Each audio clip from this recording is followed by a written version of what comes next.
नमस्कार दोस्तों, स्वागत है आप सभी लोगों का एक बार फिर से। धनतेरस पर सिर्फ 2 रुपए की यह एक चीज लेकर आए घर में, चमक जाएंगी किस्मत, धन बरसेगा जम करके। कहने का मतलब है कि धन की बारिश नहीं होगा, आपके घर में सभी मार्ग से इतना ज्यादा धन आना शुरू हो जाएंगे जिसकी आप कल्पना भी नहीं कर सकते। देखिए 23 अक्टूबर 2022 रविवार के दिन धनतेरस का पावन पर्व मनाया जाएगा और धनतेरस पर कई लोग जो हैं सोना खरीदते हैं, चांदी खरीदते हैं, बर्तन खरीदते हैं, बहुत से लोग वाहन आदि खरीदते हैं। अपने सामर्थ्य अनुसार जो जिनसे जो बन पाए वो सब खरीदारी करते हैं। धनतेरस पर भगवान धन्वंतरी की पूजा होती है। धन्वंतरी को आयुर्वेद का जन्मदाता और ज्ञाता माना जाता है। बड़ो ध्यान से देखना, तब आपको समझ में आएंगे। और इस दिन हमें क्या खरीदना चाहिए ये भी मैं आप लोगों को बता रहा हूँ। सिर्फ 2 रुपए का चीज इस दिन बहुत ही सस्ती, मात्र कुछ ऐसे चीज होते हैं जिसे खरीदने से रोग और शोक ये दोनों मिट जाते हैं और जातक को सुख और समृद्धि की प्राप्ति होती है। आप अपने सामर्थ्य अनुसार आज के वीडियो में बताएंगे कुछ ऐसे सामग्री हैं जिसे आप खरीद सकते हैं। अब आखिर जानते हैं धनतेरस के दिन हमें क्यों खरीदना चाहिए, बाकी दिन क्यों नहीं खरीदना चाहिए। देखिए, जो धनतेरस का दिन होता है ये धन प्राप्ति करने का सर्वश्रेष्ठ दिन माना जाता है। धनतेरस के दिन जो भी वस्तु खरीदते हैं उसमें 13 गुना ज्यादा प्रभाव बढ़ जाता है, अर्थात वो अच्छत हो जाता है। मान के चलिए आपने धनतेरस के दिन जैसे कि कोई वाहन खरीदे तो वो वाहन में इतना ज्यादा प्रभाव हो जाते हैं, 13 गुना ज्यादा प्रभाव बढ़ जाते हैं कि उस वाहन की फिर कभी भी उस वाहन से आपको दुर्घटना नहीं होगी, किसी को नुकसान नहीं पहुंचती। कहने का मतलब है कि धनतेरस के दिन जो भी चीजों का खरीदारी करते हैं उसमें आपको शुभ फल प्राप्त होता है। तो हमें धनतेरस के दिन क्या खरीदना चाहिए, तो आप अपने समर्थ अनुसार धनतेरस के दिन आपके पास जितना पैसा है, आपके पास जो समर्थ है उनके अनुसार कुछ चीजों को खरीदारी कर सकते हैं, जो कि इस वीडियो में मैं आप लोगों को बताऊंगा। और अगर मेरे वीडियो में बताएंगे 5 में से कोई भी आप एक चीज खरीद लेते हैं, यकीनन माने माता लक्ष्मी आपके घर में आ जाएंगी, आपके जीवन में चली हर प्रकार की मुसीबत को दूर करेंगी, आपको अथाह धन संपत्ति प्रदान करेंगे। देखिए, प्राचीन ज्ञान चैनल का मकसद है जन हित एवं जन कल्याण करना। आप सभी दर्शक, आप हमारे वीडियो को देख रहे हैं, आप हमारे दर्शक नहीं बल्कि आप हमारे परिवार के हिस्से हैं। मैं प्राचीन ज्ञान ये यूट्यूब चैनल को यूट्यूब चैनल नहीं समझता, बल्कि आप और सब और मैं इसमें सब जुड़े हुए, सब आप सब मैं सब जुड़े हुए, हम सब परिवार है। मैं चाहता हूं कि मेरे इस परिवार में जुड़े हुए सभी सदस्यों को अच्छे से जानकारी प्राप्त हो। मैं आप सभी दर्शकों को अच्छे से जानकारी बताता हूं, जिस जानकारी से आपका गरीबी मिटे, आपके निर्धनता मिटे। अगर मेरे वीडियो को देख कर के किसी एक भी व्यक्ति का भला होता है, किसी की गरीबी मिटता है, तो मुझे भी पुण्य की प्राप्ति होता है। आप सभी दर्शकों की मुझे जो है आशीर्वाद की प्राप्ति होता है। प्राचीन ज्ञान चैनल का मकसद है जनहित एवं जन कल्याण करना। और मैं सभी दर्शकों को हर दिन वीडियो में बताता हूं दर्शकों के इस चैनल के कमाए गए पैसे अधिकतर गरीब एवं असहाय लोगों की सेवा में समर्पित होते हैं, धार्मिक कार्य में समर्पित होता है। तो प्राचीन ज्ञान चैनल को सब्सक्राइब कर, जो फर्स्ट बार हमारे वीडियो को देख रहे हैं, हमारे चैनल को सब्सक्राइब कर हमारे सपोर्ट जरूर करें, हमारे मनोबल बढ़ाएं। आइए इस वीडियो में जानते हैं कि वास्तव में हमें धनतेरस के दिन क्या खरीदारी करना चाहिए। मैं 5 चीज बता रहा हूं, अब से जो घरों के आसपास में ये चीज मिल जाए तो खरीद लेना, आप अपने सामर्थ्य अनुसार खरीद सकते हैं।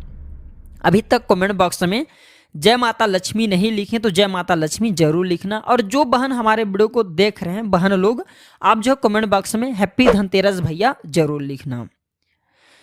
तो सर्वप्रथम जो है कमल का बीज, ध्यान से सुनना। कमल के फल को जो है निकालने के बाद इसे कमल का बीज निकलता है, जिसे हम कमल गट्टे बोलते हैं, कमल गट्टा भी बोलते हैं। तो इसके अंदर से जो बीज निकलता है उनकी माला बनती है, जिसमें माता लक्ष्मी को सिद्ध करने के लिए इनके माला की जप होती है। तो देखिए, जो कमल के गटके होती हैं इसे माता लक्ष्मी को बहुत पसंद है। कमल के जो बीज होता है माता लक्ष्मी को बहुत पसंद है। तो एक काम करना, धनतेरस के दिन धन्वंतरी महाराज को और माता लक्ष्मी को 5 आपको कमल का बीज समर्पित कर देना और आपको प्रार्थना करना है कि हे माता लक्ष्मी, आप हमारी गरीबी मिटाए। धन्वंतरी महाराज से प्रार्थना करना है कि महाराज हमारे घर में हमेशा निरोग रहे, निरोग काया की प्राप्ति हो, यही मैं आपसे आशीर्वाद की कामना करते। इस प्रकार से प्रार्थना करते हुए कमल का बीज इस दिन खरीद करके लाइए, माता लक्ष्मी तथा धन्वंतरी महाराज को समर्पित कर सकते हैं। आजीवन आप निरोग रहेंगे और आपके जीवन में धन का कमी नहीं होगा, क्योंकि इस समय में सभी दिव्य शक्तियां जागृत अवस्था में होती है धनतेरस के दिन। और आपके पुकार सीधा माता लक्ष्मी और धन्वंतरी महाराज तक के पहुंचते हैं। इसके बाद है औषधि। देखिए इस दिन औषधि क्यों खरीदना चाहिए, क्योंकि औषधि हमें निरोग काया प्रदान करती है, हमें जो निरोग रखने का काम करती हैं।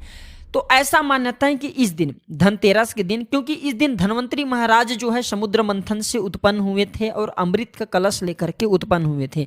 धन्वंतरी महाराज को, धन्वंतरी देवता को जो है देवताओं के वैद्य कहा जाता है। दुनिया के सर्वप्रथम सबसे बड़ा जो वैद्य है ये धन्वंतरी महाराज है, ये देवताओं के वैद्य हैं और ये हमारे लिए भी पूजनीय है। हम सब इनकी पूजा करते हैं, इनकी पूजा के कारण ही हमें वेद का ज्ञान प्राप्त होता है।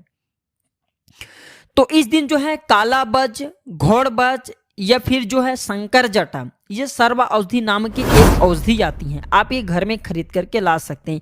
ये घर में खरीद करके आप अपने घर में लाते हैं और इसे स्थापित करते हैं या फिर धन्वंतरी महाराज को समर्पित करते हैं। तो जब तक ये औषधि आपके घर में रहेंगे तब तक आपके घर में बिल्कुल ही किसी को रोग नहीं आएगा। और ऐसा भी कहा जाता है इस दिन औषधि खरीद करके लाने के बाद, जैसे कि बच हैं, शंकर जट हैं, सर्व औषधि आते हैं, आप जो है इस दिन इंद्रजाल नाम की जो जड़ी आती है वो भी खरीद करके ला सकते हैं। या फिर किसी भी प्रकार की चमत्कारिक पेड़ पौधे की जो बांधा होती हैं या फिर चमत्कारिक जो वनस्पतियां होती हैं ये खरीद करके ला करके धन्वंतरी महाराज को समर्पित करें। ऐसा कहा जाता है इस दिन समर्पित करने के बाद ये जो औषधियाँ होती हैं, जड़ी बूटियाँ होती, जागृत अवस्था में हो जाती। मान के चले किसी को लंबे समय से कोई बीमारी और ठीक नहीं हो रहे, तो इस दिन समर्पित किए गए औषधि की अगर 2 से 3 बूंद, अगर जो लंबे समय से बीमार पड़े, खाट में पड़े व्यक्ति हैं, चलने फिरने में समर्थवान नहीं, तो उसके नाक में अगर इसके 2 से 3 बूंद जो आप औषधि ला रहे हो उसके 2 से 3 बूंद नस से दिया जाए तो वो व्यक्ति भी ठीक होकर के कुछ दिनों के भीतर में चलने फिरने लायक हो जाते हैं। कहने का मतलब है कि इस दिन सभी प्रकार की जो औषधि होती हैं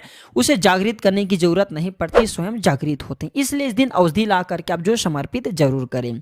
इसके बाद है गोमती चक्र और कौड़िया। तो देखिए जो कौड़ी होते हैं बचपन में काफ़ी खेले हैं। जो गोमती चक्र होते हैं ये भगवान विष्णु से उत्पन्न हुए। एक धार्मिक कथा के अनुसार जो गोमती चक्र है भगवान विष्णु से उत्पन्न हुआ है, कौड़ी माता लक्ष्मी से उत्पन्न हुए। इसके बारे में एक मैं कथा भी बता दूंगा। तो इस दिन आप अपने सामर्थ्य अनुसार 5 गोमती चक्र और 5 कौड़ी जरूर लाना। पीली कौड़ी जरूर लाना। पीली कौड़ी को माता लक्ष्मी का बहन कहा जाता है, क्योंकि माता लक्ष्मी भी समुद्र मंथन से उत्पन्न हुई, समुद्र से उत्पन्न हुई है और कौड़ी भी समुद्र से उत्पन्न हुई है। ऐसा कहा जाता है जिस स्थान में कौड़ी हो वहां पे माता लक्ष्मी स्वतः ही खींचे चले आते हैं। जिस प्रकार जो चुंबक होती है लोहा को अपनी तरफ आकर्षित करने का काम करता है, उसी प्रकार जो एक कौड़ी है ये धन लक्ष्मी को अपनी तरफ आकर्षित करता है। तो हमारे धर्मशास्त्र कहते हैं कि इस दिन गोमती चक्र और कौड़ी माता लक्ष्मी को जरूर समर्पित करना चाहिए। गोमती चक्र समर्पित करने से जो गोमती चक्र का स्वाभाविक स्वभाव है कि आपके जीवन में चल रही परेशानी को समाप्त करते हैं। गोमती चक्र का सरल प्रभाव है, ये स्वयं प्रभाव दिखाते हैं। जिस घर में गोमती चक्र रखा हो उस घर में किसी भी प्रकार का बाधा नहीं आने देते। तो गोमती 5 आपको गोमती चक्र लेना और 5 आपको पीली कौड़ी लेना है। अगर आपके समर्थ हैं तो आप जो 21 गोमती चक्र और 21 पीली कौड़ी जरूर ले लेना और आप जो है माता लक्ष्मी को इस दिन समर्पित कर देना। या फिर घर के किसी बच्चे को नजर दोष लगे हैं या घर में किसी बच्चे को जल्दी नजर दोष लग जाते हैं तो ये काम जरूर करना। इस दिन गोमती चक्र को लाल कपड़े में बांध करके जो छोटे बच्चे को नजर दोष लग जाते हैं उसे पहना देना, आजीवन नजर दोष नहीं लगे। या फिर जिनके घर में लंबे समय से बीमारी है, जो बीमार से छुटकारा पाना चाहते हैं, खुद आपको कोई रोग हो, अब चाहते हैं कि रोग से आपको मुक्ति मिल जाए, या फिर कोई लोग आपके ऊपर में किए कराया कर देते हैं, तो आपको इस दिन 7 गोमती चक्र लेना और शरीर से 7 बार उतारा करके इसे बहते हुए जल में बहा देना। बहते हुए जल की निर्मल धारा में प्रवाहित कर देना है। बिल्कुल ही जल के धारा के साथ में आपके शरीर में किए गए तंत्र विकार गोमती चक्र खींच लेंगे, बहा देंगे और आप आजीवन बीमारी से मुक्त रहेंगे। इसके बाद है झाड़ू। मैं प्राचीन ज्ञान चैनल में इसलिए आप सभी दर्शकों को इस प्रकार संपूर्ण जानकारी बता रहा हूँ, क्लियर जानकारी बता रहा हूँ, ताकि आप सभी दर्शक इस चीज को खरीदते समय झिझके नहीं।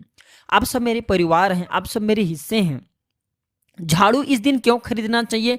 क्योंकि झाड़ू को माता लक्ष्मी का स्वरूप माना जाता है। धर्मशास्त्र भी कहते हैं जो झाड़ू है ये लक्ष्मी, जो कचरे हैं राहु हैं। तो जो झाड़ू है हमारे घर से कचरे को बाहर फेंकने का काम करते हैं, अर्थात ये बाहर निकालते, झाड़ू से हम कचरे को साफ करते हैं। तो झाड़ू को लक्ष्मी कहा जाता है, कचरे को राहु। तो झाड़ू रूपी जो लक्ष्मी है कचरे रूपी राहु को हमारे घर से बाहर फेंकने का काम करते हैं। जहाँ पे गंदगी वातावरण हो वहाँ पे राहु आते, वहाँ पे केतु आते, वहाँ पे फिर नकारात्मक चीजों के प्रभाव बढ़ते हैं। हैं, इसलिए झाड़ू घर में रखने से झाड़ू को सकारात्मकता ये लाती है, माता लक्ष्मी के ही स्वरूप कहे गए हैं।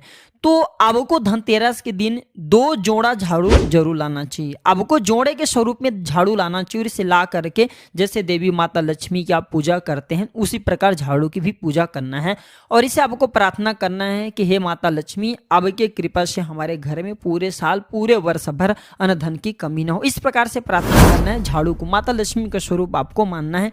झाड़ू माता लक्ष्मी के ही स्वरूप कहे गए हैं। इसके बाद है धनिया। मैं पिछले वाले वीडियो में भी बताया था, धनिया जो संबंध होता है सीधा धन के देवी माता लक्ष्मी से होता है। देखिए, आज भी ग्रामीण क्षेत्र में धनतेरस के दिन धनिया बोए जाते हैं। ऐसा माना जाता है धनतेरस के दिन कोई व्यक्ति घर में धनिया खरीद करके लाएं और इसे बोते हैं तो ऐसे व्यक्ति के जीवन में जैसे जैसे धनिया आकार में बनना शुरू होते हैं वैसे वैसे ऐसे व्यक्ति की जीवन में चरी परेशानी है, चाहे धन संबंधी परेशानी हो चाहे किसी भी प्रकार का परेशानी, वो परेशानी दूर होता है। जैसे जैसे धनिया का आकार बढ़ता है वैसे वैसे व्यक्ति की अध्यात्म उन्नति होता है। तो कैसा करना होता है प्रयोग? तो आपको मार्केट से 1 मुट्ठी धनिया खरीद करके लाना है। आप चाहते तो 1 किलो भी खरीद करके ला सकते हैं, लेकिन उपाय बता रहा हूं, उसमें आपको 1 मुट्ठी धनिया चाहिए। 1 मुट्ठी धनिया को लाल कलर के वस्त्र में आपको डाल देना और इसे माता लक्ष्मी के श्री चरणों में समर्पित कर देना और आपको प्रार्थना करने की माता इस धनिया से हमारा दुर्भाग्य दूर हो। इस प्रकार से प्रार्थना करते हुए कुछ धनिया आपको अपने घर के मसाले में डाल देना है पीस करके और कुछ धनिया को आपको जो है जमीन में बो देना है। जैसे जैसे धनिया उगना शुरू होंगे वैसे वैसे आपकी प्रगति होना शुरू हो जाते हैं। फिर ये लगाए हुए धनिया को, जो कच्चे धनिया होता है, आपको इसे आप जो सब्जी के रूप में आप इसका प्रयोग कर सकते हैं। आप इसे खाना चटनी में भी बना करके आप इसे खा सकते हैं। जैसे जैसे आप इसे खाना शुरू करेंगे, जैसे जैसे बढ़ेंगे, आपके जीवन में अध्यात्म उन्नति होना शुरू हो जाते हैं। देखिए, हम 5 उपाय बताएं, सबसे सरल उपाय बताए हैं, जिस उपाय से आपका भला होगा, आपका कल्याण होगा। तो आप अपने सामर्थ्य अनुसार 5 में से कोई भी एक वस्तु अपने घर में जरूर खरीद करके लाइए, आपके अध्यात्म उन्नति होगा। यह वीडियो कैसा लगा हमें कमेंट सेक्शन में जरूर बताना और माता लक्ष्मी की कसम है, अगर अभी तक वीडियो को लाइक नहीं किया तो वीडियो को लाइक कर चैनल को सब्सक्राइब जरूर करना। कमेंट बॉक्स में जय माता लक्ष्मी जरूर लिखना, हमें भी हर्ष होता है, हमें भी उल्लास होता है। आप सभी दर्शकों को इस प्रकार अच्छे अच्छे जानकारी बताते हैं तो हमें भी पुण्य की प्राप्ति होता है। और इस वीडियो को अपने तक सीमित मत रखना। आप जो इस वीडियो को, जैसे आप सभी को भी जानकारी प्राप्त हो सकता है आप इस वीडियो को आगे शेयर करें तो उन्हें भी यह जानकारी प्राप्त होगा। आप जो किसी को वीडियो आगे शेयर करेंगे तो यह जानकारी किसी की जिंदगी को बर्बाद होने से बचा सकता है, किसी के लिए अमृत जैसा हो सकता है। तो जनहित एवं जन कल्याण के लिए वीडियो को आगे जरूर शेयर करिएगा। आज की जानकारी पर समाप्त करता हूं दर्शकों। वीडियो देखने के लिए धन्यवाद। नमस्कार। जय श्री राम, जय मां लक्ष्मी।